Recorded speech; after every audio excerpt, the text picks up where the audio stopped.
Il était important pour nous, au vu de l'actualité et au vu des derniers événements, de faire une sortie pour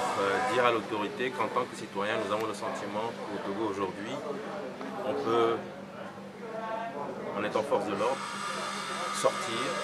ôter la vie à un citoyen et rentrer chez soi, dormir sur ses deux oreilles.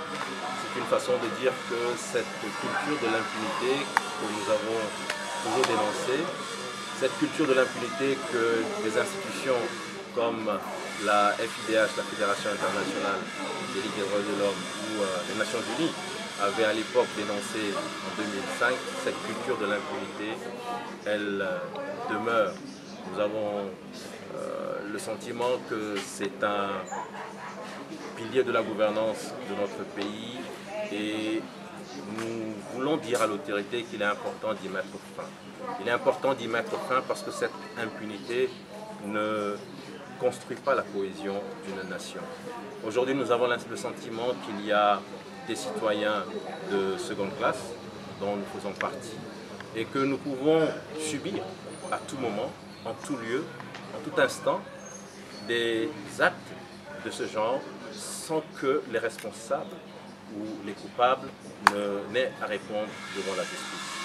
Nous avons donc tenu, au cours de cette sortie, à rappeler tous ces actes inacceptables, ignominieux, perpétrés par certains éléments des forces de l'ordre, et dire également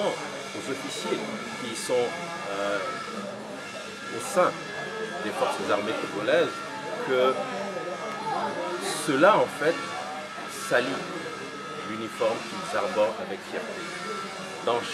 chaque pays, il faut une armée, parce que l'armée garantit la sécurité et l'armée garantit la cohésion de la nation. Mais lorsque les éléments des forces de l'ordre se comportent comme on est en train de le voir depuis quelques semaines, cela pose des questions. Si des officiers au sein des camps militaires, jusque dans leurs bureaux, peuvent être agressés et tués, qu'en serait-il de nous, pauvres citoyens, pauvres civils? Et pour finir, nous voulons également adresser un mot à l'endroit du système de justice et dire à nos magistrats qu'il est temps cette fois-ci que les enquêtes qui sont ouvertes aillent à leur terme. Il faut absolument qu'on sache qui a fait quoi et pourquoi et que, selon les lois de la République, les coupables soient punis. Nous annonçons donc qu'au sortir de cette conférence de presse, nous allons faire une cérémonie de dépôt de gerbes en mémoire de toutes ces victimes et nous comptons, à partir de maintenant, organiser chaque semaine un cortège funéraire pour rappeler à l'autorité que les citoyens, la société civile, le peuple togolais attend de voir les résultats des enquêtes, attend de voir les coupables punis, attend de voir l'impunité totalement éradiquée.